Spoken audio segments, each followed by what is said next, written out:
The late afternoon sun, a bruised orange, bled across the sprawling, manicured fields of the Whitmore canine estate. Nestled deep within the quiet, sun-baked hills of northern Texas, it was a fortress of order, a testament to the meticulous vision of its reclusive owner. Rows upon rows of gleaming, custom-built kennels stretched into the distance, each housing a dog bred, trained, and cared for with the precision of a military operation. These were not mere pets. They were investments, champions, loyal guardians.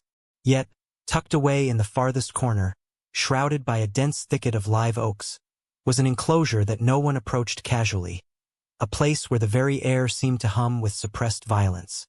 Inside lived Max, a German shepherd of immense size and terrifying presence. His coat, a deep sable, rippled over corded muscle, and his eyes, the color of burnt amber, held a cold, ancient fire. Scars, thick and jagged, marred his muzzle and neck, a testament to battles fought, or perhaps battles initiated. Max didn't bark. He growled, a low, guttural rumble that vibrated in the chest. He didn't chase, he attacked. 3 highly decorated trainers, veterans of military K-9 units and elite protection programs, had attempted his rehabilitation over the past 6 months. The first 2 left with torn flesh and stitches. The third, a man known for his unflappable calm, departed with a shattered arm and a haunted look in his eyes that spoke of a primal terror. Max was beyond saving, a beast beyond taming. Most would have put him down, a humane end to an impossible problem. But Mr. Elias Whitmore, the billionaire tech mogul who had vanished from the public eye a decade ago, leaving behind a legacy of innovation and an impenetrable wall of privacy, refused. He simply refused. No one on the estate, from the most seasoned handler to the newest groundskeeper, understood why this particular animal, this living embodiment of untamed rage, was spared. Whitmore was a man of logic, of cold, hard data. Sentimentality was a weakness he'd long purged from his life. Or so they thought. It was young Ben, the estate's newest stable hand, a quiet boy with an observant nature, who first noticed it. While delivering a package to Mr. Whitmore's personal study, a room usually off-limits, he'd glimpsed an old, worn photograph on a polished rosewood shelf, nestled amongst first-edition tech manuals and framed patents. It was a faded, sepia-toned image of a boy, no older than 8, sitting on a sun-drenched doorstep, his arm wrapped around a scruffy German shepherd. The dog's eyes, even in the blurred photo, held an unmistakable warmth, a mirror of the boy's own wide, trusting gaze. The caption, handwritten in elegant script, read, "Me and Duke, 1965. The revelation rippled through the staff like a silent shockwave. Whitmore, the formidable, distant man, hard to approach, harder to read, had a past, a vulnerability. With dogs, they now realized he softened.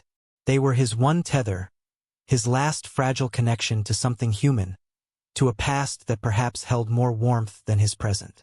The Max Project wasn't about control or rehabilitation in the typical sense. It was about saving something, or someone, that Whitmore couldn't let go of, the last, snarling echo of the only unconditional love he had ever known. It was this unspoken, profound desperation that infused his voice when he made the announcement himself, standing by Max's reinforced enclosure. The cold wind, carrying the scent of dry grass and distant rain, ruffled his impeccably tailored dark suit and brushed through his silver hair. $1 million, he stated, his voice a low, gravelly rumble that carried across the yard. To whoever can make Max friendly to people again, not merely obedient, gentle, trusting. No one laughed. Not a single soul thought it was a joke. They knew it wasn't about the money. It was about a soul, broken and lost, searching for a reflection of its own past. In the heart of the sprawling, indifferent city, where the cacophony of traffic and the relentless pace of life swallowed the small and the silent whole, Maya drifted. At just 12 years old, she was a wisp of a girl, thin as a shadow, her movements so fluid and quiet she often seemed to disappear in crowds. She had mastered the art of invisibility, learned how to sleep on cold concrete without shivering loud enough to draw attention, and how to ask for help without uttering a single word. Her days were a patchwork of red lights and hurried footsteps, the constant thrum of the urban beast her lullaby. She worked the corners where traffic slowed, a worn, gray rag, more holes than cloth, clutched in her small hand. She'd offer to wipe windshields, her eyes, the color of twilight, holding a quiet plea. Sometimes, she'd try to sell small, sticky candies, their wrappers crinkling in her fingers. But people rarely stopped. They averted their gaze, rolled up their windows, or simply sped past. Her voice, once perhaps bright, had grown quiet over time, not from shyness, but from disuse. The world rarely listened, so she had stopped speaking to it. Her memories of a life before were fractured, hazy fragments. A lullaby soft and warm, the comforting scent of a parent's old jacket, smelling faintly of cinnamon and wood smoke. But those tender recollections had long been traded for cold nights, empty stomachs, and the constant, gnawing ache of loneliness.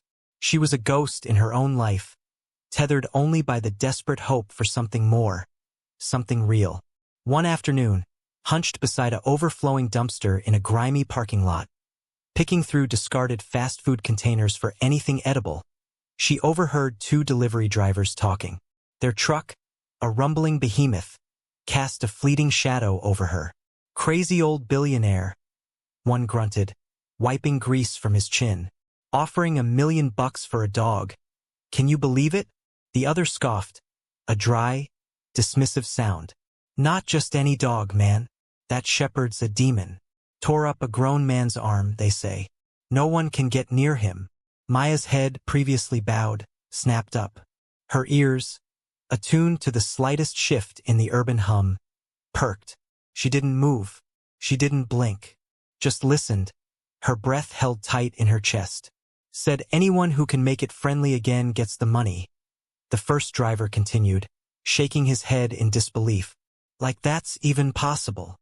Later that night, Maya lay curled beneath the rusted awning behind a closed gas station, the faint scent of stale gasoline mingling with the damp chill of the evening. Her thin sweatshirt was soaked through, her fingers numb, but her mind wasn't on hunger or cold. It was on the dog. $1 million was an abstract concept, a number she couldn't even truly visualize. It didn't hold any meaning for her. But something about that dog, something about the idea that no one, no matter how skilled or how wealthy, could reach it, struck a chord so deep it echoed in her ribs, a resonant thrum of understanding. "Maybe it needs someone like me," she thought, a quiet, desperate whisper in the vast, indifferent night. Someone who knows what it feels like to be feared, misunderstood, and utterly alone. Maya woke before the sun, the city still half asleep, wrapped in a shroud of fog and the distant wail of sirens. Her back ached from the cold pavement, her muscles stiff, but she sat up with a purpose, a quiet resolve she hadn't felt in, maybe ever. She had no address, no GPS, just a name she'd overheard in passing, Whitmore K9 Estate, and a primal sense that it existed far outside the city, beyond the endless highways and the suffocating noise. Still she stood. Her broken sneakers, held together by frayed laces, were tied with meticulous care. Her plastic water bottle, half empty, was slung over her shoulder like a precious artifact. And then she began to walk. The streets were eerily quiet as she moved through them, a small, determined figure cutting through alleyways, over abandoned rail tracks, and out toward the distant, hazy countryside. She stopped occasionally, her voice, when she used it, barely a whisper, to ask for directions. Some answered with a shrug, their eyes sliding past her as if she were a ghost. Some offered a dismissive laugh, pointing vaguely. Others gave vague gestures, their words laced with a weary cynicism. "Keep going past the fields, kid. It's way out there. You're wasting your time." But she didn't turn back. Each step, though arduous, felt like an act of defiance against the world that had always tried to push her down. By midday, the concrete gave way to dirt roads, their surfaces cracked and dusty, and the manicured urban trees were replaced by scrub brush and dried grass. The sun beat down relentlessly, baking the earth. Her legs burned with an unfamiliar ache.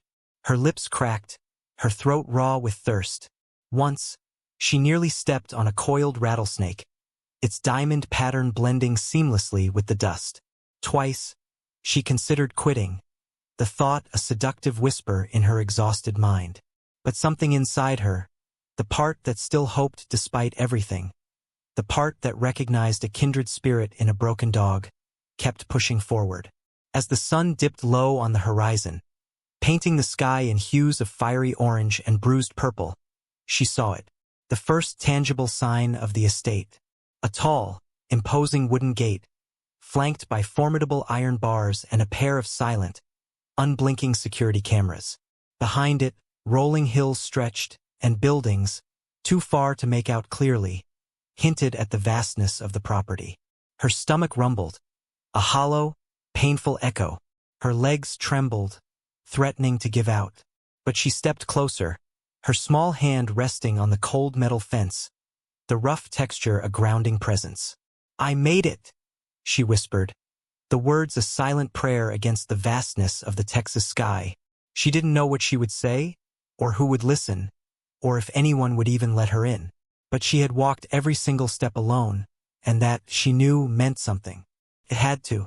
The first time Maya knocked on the imposing gate, her knuckles rapping lightly on the cold iron, no one came. The silence that followed was deafening, broken only by the distant hum of unseen machinery and the rustle of leaves in the evening breeze. She waited, gripping the bars, her eyes scanning for any sign of movement beyond the trees, for a glimmer of light, a human shape. After what felt like an hour, a guard finally appeared, a towering figure with broad shoulders encased in a pressed uniform. Mirrored sunglasses, reflecting her dirt-covered, weary face right back at her, hid his eyes. "What do you want, kid?" he asked, his voice flat, devoid of curiosity or concern. Her voice was steady, almost impossibly quiet, a stark contrast to the guard's booming tone. "I heard about the dog, Max. I want to try." He snorted, a sound of pure disbelief, not quite a laugh. "You? Try with Max? That dog would eat you for breakfast."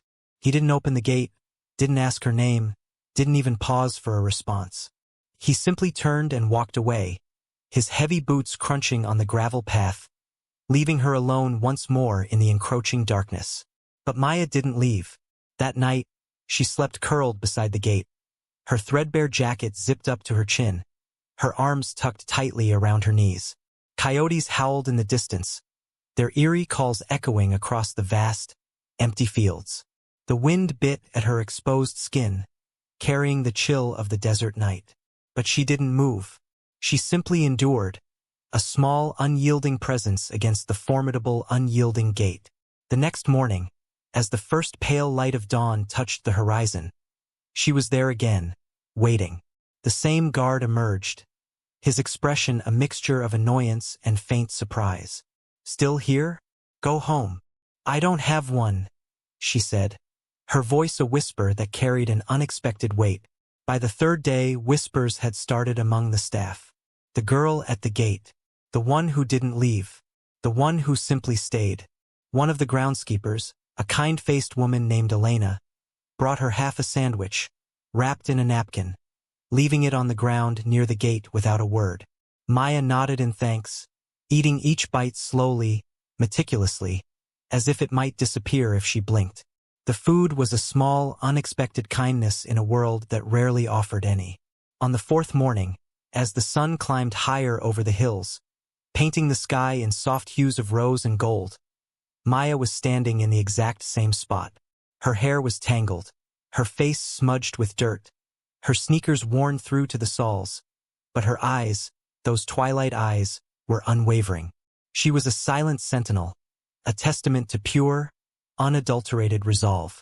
The second guard, older, quieter, with lines etched around his eyes that spoke of long hours and quiet observation, stood watching her for a long while. He didn't scoff. He didn't dismiss. He simply watched.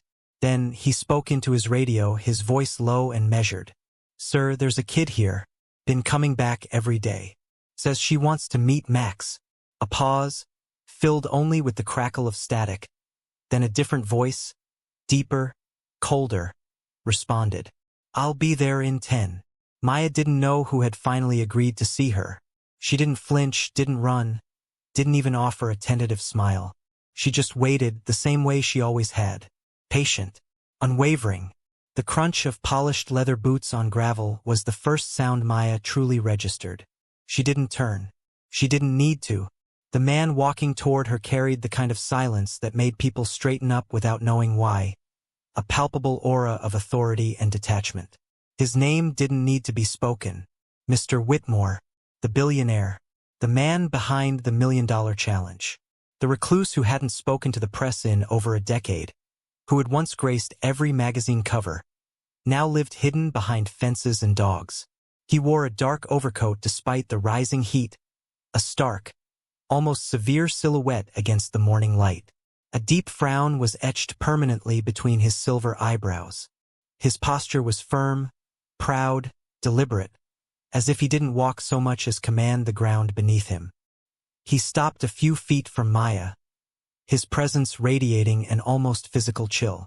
The first guard, who had been standing nearby, subtly stepped back, sensing the shift in the atmosphere.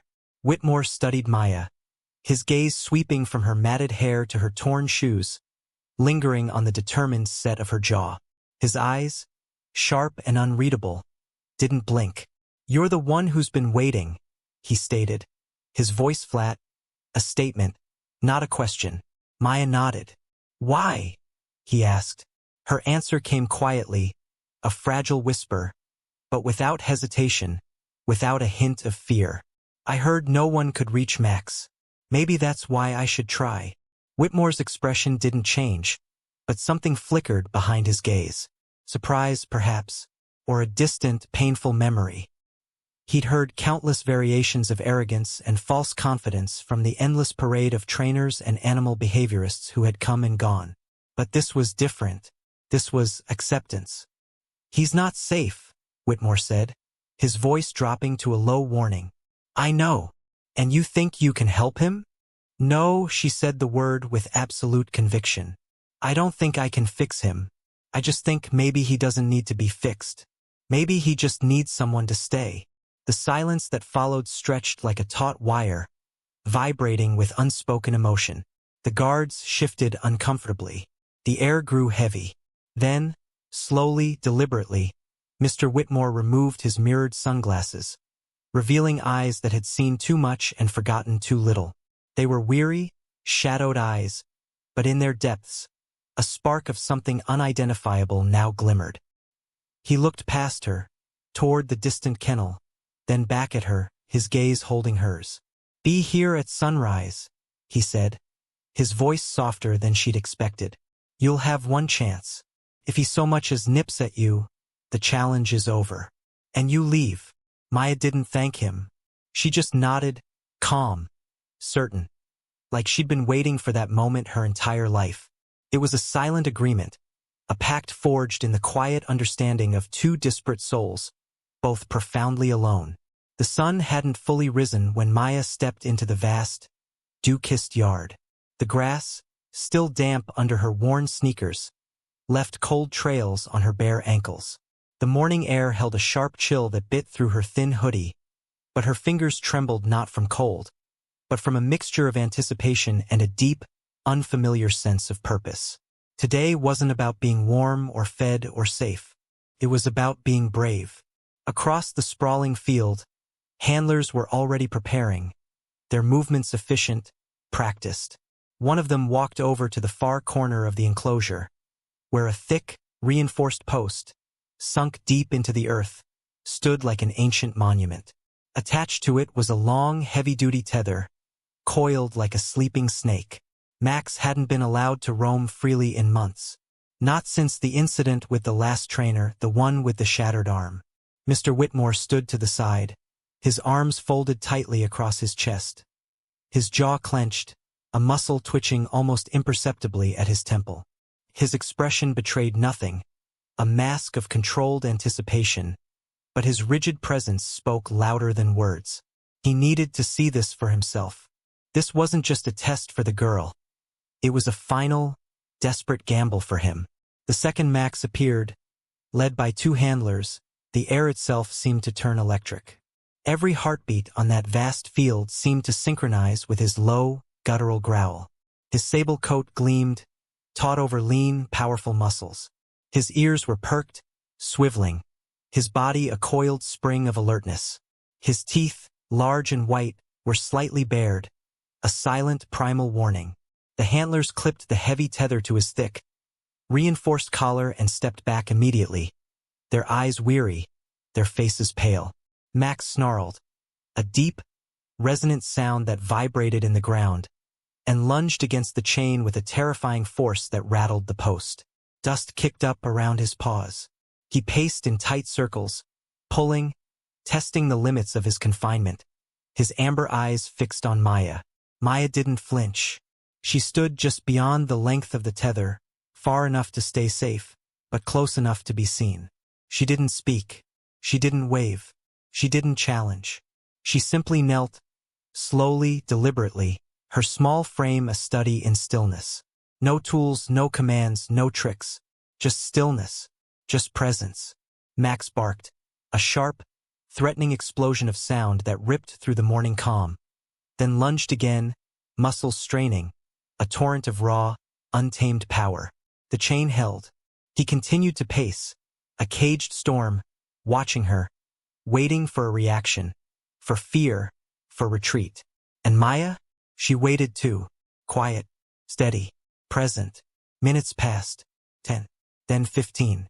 Max had stopped barking, but his body still twitched with tension, a constant tremor beneath his fur. He stood at the farthest reach of his chain, breathing heavily, his eyes fixed on the girl, who refused to be afraid. Maya remained kneeling, her hands resting gently on her knees, her posture one of quiet acceptance. Her gaze wasn't on Max, not directly. She stared past him softly, as if giving him space to watch her without feeling challenged, without feeling the need to defend. She didn't move. She didn't even blink too much. She just stayed. The handlers at the edge of the yard shifted uncomfortably. One whispered, "We should pull her out. This is insane." Another shook his head, his eyes glued to Mr. Whitmore, whose arms were still crossed, but whose jaw was now slightly unclenched, his gaze fixed, unblinking, on the scene unfolding before him. Then Max did something that made everyone freeze. He sat, not out of obedience, not out of training, but because, for the first time, he seemed curious. His ears twitched forward, his tail, still low, gave the faintest, almost imperceptible flick. Maya noticed but didn't react. She simply reached slowly, very slowly, into her hoodie pocket. The movement was so deliberate, so unthreatening, that it seemed to pull the very air taut around them. She pulled out a small, half-eaten granola bar, its wrapper crinkling softly in the profound silence. She unwrapped it carefully, her movements precise, and placed it gently on the dewy grass in front of her. Then she moved her hand away, returning it to her knee. Max's eyes flicked to the food, then to her face, then back to the food. Another minute passed, stretched thin by the collective breath held by everyone watching.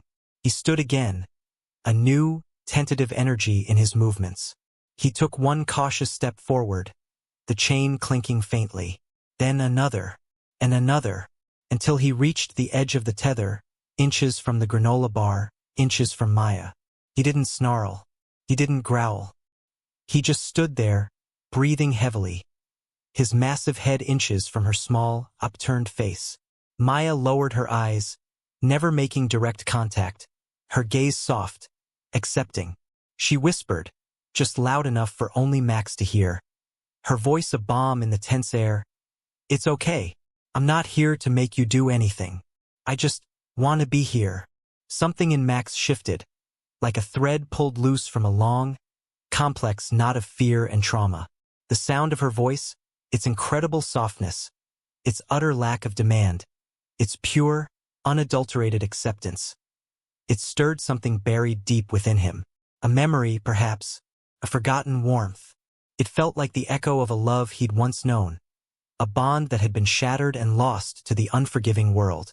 And suddenly, in that moment, he didn't feel the desperate, primal need to protect himself. He leaned down, took the granola bar, his teeth gently brushing the grass. And then, with a soft sigh that seemed to deflate the tension in the entire yard, he sat beside her. Just like that. No force, no fear, no commands. Only stillness, only trust. Silence, thick and profound, hung in the air long after Max sat beside her, his powerful body resting against Maya's small frame. No one moved, no one spoke. Even the birds, usually chattering, seemed to hold their breath. The morning light, now fully risen, bathed the unlikely pair in a golden glow, illuminating the dust motes dancing in the air. Mr. Whitmore stepped forward slowly, his polished shoes crunching softly over the gravel. The guards exchanged glances, unsure if they should follow, their faces etched with disbelief. The handlers lowered their radios, their skepticism replaced by a stunned awe. Something unspoken had shifted, a tectonic plate in the very foundation of the estate's rigid order. He stopped a few feet away, his eyes locked on the girl and the dog, an image that seemed impossible just moments before. A stray, forgotten girl and the dog no one could reach. "You did it," he said finally, his voice low but clear, stripped of its usual clipped authority. "No one else has ever gotten close. You won." Maya turned her head toward him, her twilight eyes meeting his. But she didn't rise. "The $1 million," he continued, his voice regaining a touch of its customary formality, "is yours, as promised." She looked down at Max. His body now rested against her side, his breathing steady, almost calm.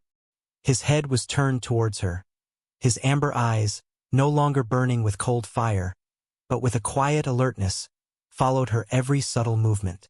She stroked his back once, a feather-light touch that seemed to melt years of tension from his massive frame. Then she stood slowly, brushing dirt from her knees, her movements still unhurried. "I don't want the money," she said. A hush, deeper than before, swept across the yard. Whitmore raised an eyebrow, a flicker of surprise in his weary eyes, but said nothing, waiting. He had expected greed, a list of demands. "Not this. I want a room," Maya continued, her voice gaining a quiet strength, a resonance that belied her small stature. "Somewhere safe. A bed I won't get kicked out of in the middle of the night. 2 meals a day every day. And school. I want to go to school." Her voice didn't shake, but something in her eyes did, just a flicker of vulnerability, a ghost of past fears, quickly buried beneath the same steady calm that had tamed Max. It was a simple request, yet for her it was everything. It was a future. Whitmore stared at her, his gaze intense, as if trying to understand something far larger than what she'd said. Something profound and ancient that transcended wealth and power. "That's all?" he asked, his voice barely a whisper. She nodded. "That's all." He looked past her to Max, whose eyes now followed his every movement, not with fear, but with a quiet, watchful alertness, a new kind of loyalty. Then back to Maya. He exhaled slowly, a long, drawn-out breath that seemed to carry the weight of decades of solitude. He spoke, softer this time, a note of something akin to awe in his tone. "You'll live in the main house. We have an extra room. You'll eat with me, and we'll get you enrolled first thing tomorrow."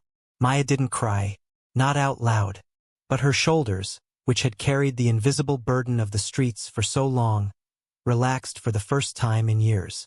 A subtle, almost imperceptible tremor ran through her small frame. She gave a small nod, her eyes shining with unshed tears. "Thank you," she whispered, the words heartfelt, resonant. Whitmore stepped forward, placing a hand on her shoulder with a surprising gentleness, a touch that held no command, only a quiet understanding. "You don't know what you've done here," he said, his voice thick with emotion. "Not just for him. For me, too." That night, Maya slept in a real bed for the first time in her life. The mattress was soft, yielding to her small weight. The sheets smelled faintly of lavender and cleanliness, a stark contrast to the damp, grimy concrete she was accustomed to. The pillow cradled her head like it had been waiting for her all along, a silent, comforting presence. Her room was simple. A sturdy dresser, a small window overlooking the moonlit fields, a desk with a lamp. But to her, it felt like a palace, a sanctuary against the harshness of the world. Outside her door, Max lay curled up, a massive, dark shadow against the polished floorboards. His ears twitched at every distant sound, his body a silent sentinel. He didn't bark. He didn't growl. He just waited, as loyal and quiet as the girl who had taught him trust again, who had shown him that not all hands were meant to hurt, not all gazes held judgment. In the room across the hall, Mr. Whitmore sat alone on the edge of his bed, the faded photo of Me and Duke, 1965, in his hands. For a long time he stared at it, not with sadness this time, not with the gnawing ache of loss that had consumed him for so long, but with something close to peace, quiet, profound understanding. He whispered to the photo, his voice a ragged murmur in the stillness of the night. She didn't fix him. She reminded him he was never broken. The next morning, Maya walked beside Mr. Whitmore, her steps light, her bare feet silent on the gravel path. Max trailed behind them, a magnificent, loyal shadow, his tail giving a slow, contented wag. No one questioned it. No one doubted it. She belonged there. Later that week, she was enrolled in the local school, her bright, curious mind finally given the nourishment it craved. Whitmore had a new routine now. Morning coffee, reading the paper, and then, with a quiet, almost tender focus, packing a small lunch bag with Maya's name carefully written on it. Max would wait patiently by the estate gate for her to return each afternoon, his tail wagging like clockwork, a rhythmic thump against the iron bars. People in town started asking about the girl at the estate, the one who had changed the impossible dog. And when they heard the story, most just smiled and said, "Some things money can't fix," because in the end it wasn't about the $1 million. It was about being seen, truly seen for the first time. It was about being safe, utterly and unconditionally. It was about being believed in, even just once, by someone who had nothing to gain. And sometimes, in a world that so often breaks and discards, that's all it takes to change everything.